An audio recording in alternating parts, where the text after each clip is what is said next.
வெற்றிவேல் முருகா. வேலுண்டு வினையில்லை, மயிலுண்டு பயமில்லை.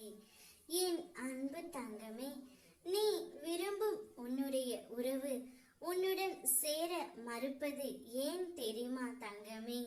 நீ இப்படித்தான் இருக்க வேண்டும் என்று உன்னுடைய துணை அதிகமாகவே உன்னிடம் எதிர்பார்க்கின்றார். நீ அவருக்கு சிறு தொல்லையாக கூட இருந்து விடக் கூடாது என்று அவர் நினைக்கின்றார். அவர் மீது நீ அதிக அளவு அன்பு வைத்தாலும் அதை காட்டும் பொழுது அவருக்கு மிகவும் இறுக்கமாக இருக்கின்றது போலவே இருக்கின்றார். அதனால் உன்னுடன் சேர அவர் மறுக்கின்றார் தங்கமே. எந்த அளவிற்கு நீ அன்பை கொட்டி கொட்டி கொடுத்தாலும் உன்னுடைய அன்பு புரியாதவருக்கு நிச்சயம் அது புரியவே புரியாது தங்கமே. உன்னுடைய அன்பு உண்மையானது என்று எனக்கு நன்றாகவே தெரியும். ஆனால் உன்னுடைய துணைக்கு அது புரிவதே இல்லை. அவருக்கு அது புரியாமல் இப்போது வேறு ஒரு அன்புடன் அவர் ஏங்குகின்றார்.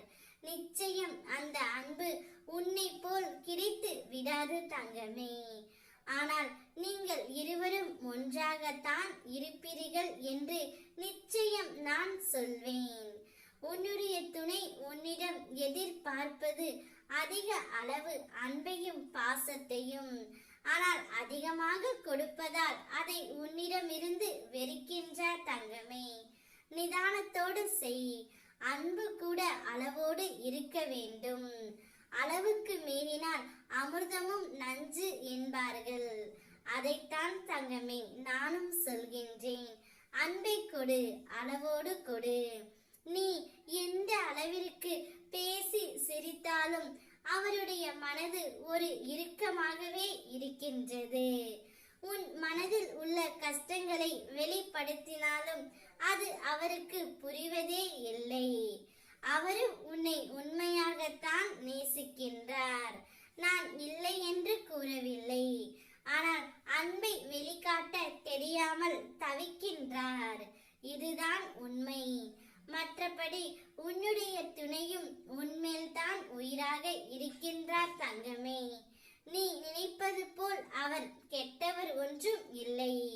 உனக்கு மட்டுமே தான் உண்மையாக இருக்கின்றார். ஏதோ சூழ்நிலையால் அவருக்கு அன்பை காட்ட தெரியாமல் கோபத்தை காட்டி விடுகின்றார். இது அனைவருக்கும் உள்ளது.